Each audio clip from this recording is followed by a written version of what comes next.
Hello Internet, and welcome to my live reaction for Snow White with the Red Hair, chapter 118. When we last left our heroes, Obi continued to tell Eisetsu about the drama with Mrs. Lyra and the drugs in the masked soirees. And so now Obi, Shirayuki, and Eisetsu are all going to a soiree in Burgat territory to investigate, where they are joined by, I believe, Tariga Burgat. We don't actually find out the name of who it is, but that makes the most sense to me. I don't think it's one of the Burgat twins. I doubt it'll be Tsudada because he's a little bit busy running territory. Meanwhile, Ryu sends the perfume back to Liera to Suzu to do some investigating. And maybe we'll see some of that this chapter. But anyway, let's jump right into chapter 118. Our picture here is just of Eisetsu, I think, tying his hair up, maybe? The two northern cornerstones finally come together, which definitely confirms that I was a Burgat last chapter. Obi looks back at Shirayuki. What do you think, young miss? He seems familiar, doesn't he, since you met the one with the braid before? Oh, that's true. He is familiar. And Tariga looks at her. My brother? Huh? No, he isn't here. They met by chance in town a while back, apparently. Oh, right, I forgot she randomly met one of the Burgat twins.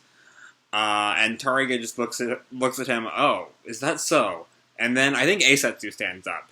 Oh no, it's Shirayuki. Okay, that makes more sense. Hello, I'm Shirayuki. I didn't think I'd have the opportunity to meet you so soon. Oh no, it is Tsudada. I'm very dumb. I thought it was Tariga this whole time. I guess I saw this next panel. And Tsudada kind of bows its head. I beg pardon for my rudeness. I'm Tsudada. And Shirayuki looks at him. So this is... and then she hears a sigh down at the table, and she kind of looks down in shock. And Eisetsu's like head on his hands, like lying on the table. And Shirayuki like squats down to talk to him. Lord Eisetsu, I'm sorry I kept quiet about this. You too, huh? Wait, did Shirayuki didn't know, did she? I thought she didn't know that. I thought only Obi knew that Tsudada would be coming here. Like, even given by Shirayuki's reaction here, I didn't think I'd have the opportunity to meet you so soon. Doesn't seem like she knew this would be happening, so I don't quite know what's going on in this line. Though this is a new Scanlator group, I found out. So it might be just a weird thing with them. I'm not sure. Anyway. Especially because you can tell here the difference. The normal group would use Eisetsu Dono instead of Lord Eisetsu. Anyway, back to focusing. After a moment, Eisetsu rises. Forgive me. The two of them kept me out of the loop, hence my bowed head. And Tsudada looks at him. You are Lord Eisetsu, correct? That's right. In regards to recent events, I was unfortunately short-sighted. Because of that, I've caused you some hardship. I'm grateful for the information you passed on to me. Many thanks. And Tsudada kind of stops him. I did nothing so grand. I've only shared with you my own troubles. It was my greatest hope we could work together, so I'm grateful we're able to meet face to face. Of course. And Shirayuki just looks at him silently. And she flashes back to some of their prior conversations. Well, I'm in a bind then. If we go back inside and you remain aloof with me, I'll lose face. That's back from their original meeting at the dance. And it didn't matter if they saw that as a way for me to build a bridge to His Highness Zen. I'm not entirely sure what these flashbacks have to do with this at all. Lord Eisetsu, it's only Obi and me with you right now. Wait, what? What's going on? I'm really confused. Am I missing some pages here? And Eisetsu looks down at him, down at her, kind of in shock. I know that? Of course you do. And then he sits down. Oh, I see what's going on. Okay, I figured it out. The reason those flashbacks are there are because, he's taking on this kind of grandiosity that he does when he's, like, plotting out what other people see in him. Like with the line, if you go back inside and you remain aloof with me, I'll lose face. There's no one here for him to lose face to. Got it. Okay. I was really confused there for a second. Maybe I should stop doing these videos at 1 in the morning. I don't know, that's when it came out, so here we are. Anyway, of course you do. And Eisetsu pauses for a moment, then he sits down and kind of sighs. And he looks up at Shiryuki, who looks at him kind of confused, and then he turns to Tsuruba. Will you sit with us, Sir Tsudada? I'd like to talk. Even though I'm here right now, I don't yet trust you, being as you're a member of House Burgat. And Obi and Shiryuki are kind of like taken aback by his directness, which is, a delightful, like, harsh departure from who he was pretending to be just a minute ago. It's because of what I know of the previous head of your house, and the man before him as well. And then Eisetsu pauses before continuing, despite the fact that I know next to nothing about you. And Tsuruba just looks at him. Which is why I attempted to contact you in secret by manipulating Lady Shiryuki's group and enlisting Sir Obi. I didn't want it to affect my reputation. As the current head of Burgat, you have pledged yourself to His Highness in the presence of His Majesty, and as such wouldn't lie to Sir Obi. Hold on, trying to think back to the beginning of this arc. So I don't remember. Was it Eisetsu who sent Obi out to Tsuruba? I guess it must have been. And yeah, that does make sense. That does make sense. I forget exactly, because we know that Eisetsu didn't know about the Liera thing until Obi told him. I'm trying to remember what exactly led Eisetsu to send Obi to Tsudada, because I just straight up do not remember at all. I genuinely, not even like a vague idea of why. It's a complete blank. Which is bad, and bad on my part. I don't know. Anyway, for me to hide that from you and ask your favor, I'm sorry. It was cowardly. Or wait, no, maybe did Eisetsu know that something was going on in his territory, and that's why he sent Obi to the Burgats? I think that's it. I'm going to say that's it until someone comments on my video about how dumb I am. That's what I'm going with. Anyway.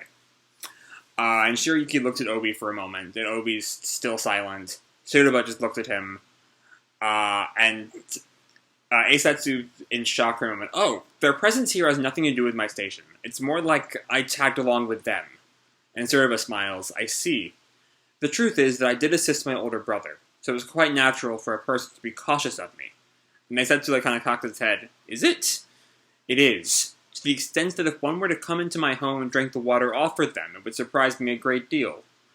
And Obi flashes back to him doing that exact same thing. Is exactly what I'm imagining is going on in that panel. And Eisetsu pauses, is silent for a moment. However, it's not like you had any good reason to trust me either. You've always been quite thorough in avoiding my brother and me, even before this. Thanks to that, I had a difficult time getting you to hear me out in this case. But it was also quite clear you hadn't involved yourself at all. Or wait, hold on. So did Tsuruba send word to Eisetsu? Is that what happened? And which would then give Eisetsu the reason to send Obi to the Burgats. Yeah, that does start to... I don't remember if that's what happened. I genuinely... It's like this is new information for me. But that does make... There's a logical chain of events there. This is not a good video. I'm sorry, guys. I really should find time in the day before midnight to make these videos, but I'm not going to. It's not going to happen anytime soon. Anyway. And Eisetsu looks at him. You knew? Yes. However, I want to apologize to these two for burdening them with this situation. And Eisetsu, is stopped there, and he looks back at Shiryuki and Obi. I haven't apologized yet, have I? I don't recall, is Obi's line. I'm sorry. And then Tsuruba bows. I deeply apologize. And Shiryuki and Obi look at each other. Of course. Not your fault, Lord Tsuruba. And we're past being upset with Lord Eisetsu as well, so it's fine now. It is. We handled this the way we wanted to. And Tsuruba and Eisetsu just look at them. And Eisetsu kind of looks off to the side, sweating a little bit. The way that both of you behave makes a person wonder about this prince of yours, considering how much you adore him. And Tsuruba turns to him. Have you not met him? Just once. I said hello at Wyrant Castle. It was extremely brief. But I'm sure he's already heard about me meddling with these guys. I hope our next meeting isn't for a long time. And Shiryuki and Obi kind of freak out. He came to House Rugilia. Also, I think Rugilia is not what the house was called in the other scam. I think it was Lugiria in the other translation. Whatever. Anyway, now then. And Eisetsu clapped his hands. Or maybe that's Obi? We don't see who clapped whose hands it was. We can go over the details at the end. This is Obi. We need to make arrangements now. And Tsuruba, right. And Shiryuki stands up. And Tsuruba and Eisetsu both look at her. And Shiryuki swallows. Before Obi stands up, kind of laughs. Let's go, young miss.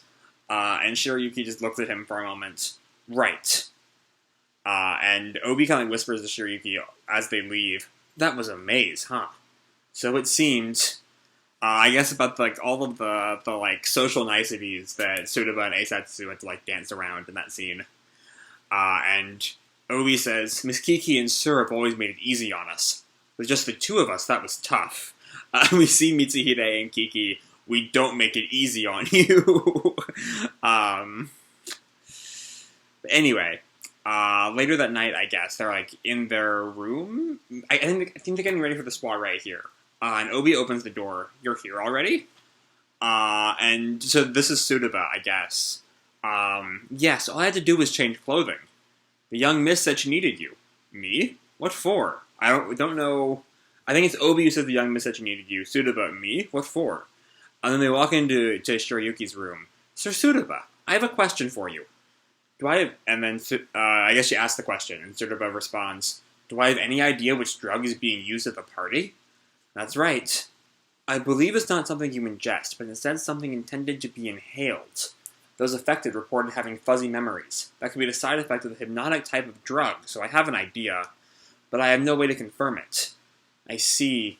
In which case, it's better not to prepare another drug as a countermeasure. There's no way of knowing if it will backfire.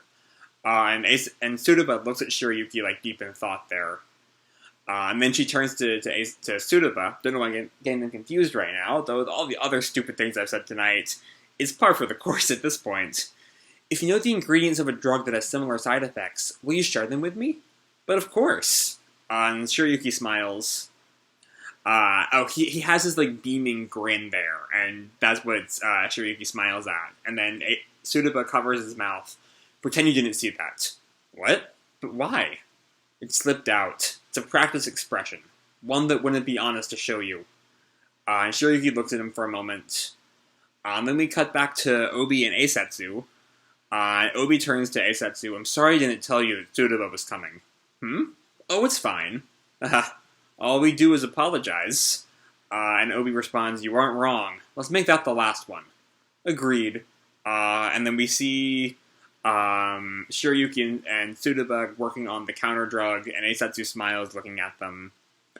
And then he turns back, puts on his cloak thing, and snaps something in place, a clasp for his cloak, I think. And so sometime later, before they leave for the soiree, so we'll split into two groups. One that's infiltrating and one that's keeping track from the outside. Every 30 minutes we'll touch base. The servants of the estate are helping us get in tonight, but they don't know the full situation. In the event we come across Madame Liera, we must discern her identity, and what has been happening at the event she's attended before now, meaning we're not to interfere before we find out. So that's all Eisetsu laying out. Not Eisetsu, Tsudada. Why do I keep getting them fucked up? I'm sorry, don't know why I'm like this. Anyway, Eisetsu then asks Shiryuki, I imagine you'll find that uncomfortable. And Shiryuki, resolved to do what she has to. No, I know. However, if she uses a drug we don't expect, will you allow me to make a move? And Obi looks at her. Of course. You can make that decision as you see fit. And Tsudada smiles at her as well. I'll follow your lead as well. And Eisetsu, if it occurs on the main floor during the party, what will the infiltrating group do? Stop breathing. Obi's response. Shiryuki, come quickly. I will. Since it's a concern, allow me to stay with you. Huh? To be continued September 24th. Alright, don't know what to make of that last page, but we're taking next month off, so that's something to take note, apparently. To be continued the 24th of September, not August. That's just something to keep in mind. So yeah, first of all, we don't really know who's in which group. Like, I figured Shirayuki would be in the infiltrating group, just because, like, she'd be the one who would recognize the drug usage, and she'd be the one who would be able to make the counter drug, or provide the counter drug, or whatever. And yet the fact that Eisetsu asks, what will the infiltrating group do? Obi stop breathing and met with Shirayuki, come quickly, implies that, like, he's saying Shirayuki come quickly inside once, if the drug starts, going into effect, which would imply that she's on the outside group. I don't know. We'll have to wait and see 2 months from now. Anyway, the chapter is a good time. My rambling and complete loss of trains of thought and no idea and complete gaps in my memory notwithstanding, the chapter was a good time. I enjoyed it. But yeah, it does feel like there's a lot of, the royal social niceties that this series kind of delves in from time to time. Not a whole lot in the way of plot, I will say. It's a lot of setting up for the soiree, and we don't actually get to see the soiree, which makes it kind of weird. This is a shorter chapter than usual. But yeah, it is what it is. What are you gonna do? Because next time it looks like we're getting into the soiree. I don't want to cut the video off there because I feel like I've not said anything of note yet. What else is there to say? I don't know. Let's look at this short little Eisetsu Obi scene. We see their development their relationship kind of develop. They're on a bit more equal footing than they've been in the past. They really are, like, speaking to each other as equals here. Like, laughing with each other, despite the fact that Eisetsu is a lord, and Obi is, like, a servant. I don't think he's actually a knight. I think he's just, like, some guy they have around, technically. I think technically he's just some dude. Which is like, way to go, Obi, just being some dude. But then, yeah, they get ready for the party. I'm still not quite sure how to make out this final page, but we'll find out in 2 months, and that's kind of all I have to say for this video. Hope you all enjoyed the chapter and the video itself. If you did, feel free to drop me a like or subscribe, or, do whatever makes you happy, And remember, your life is your own, okay? Bye!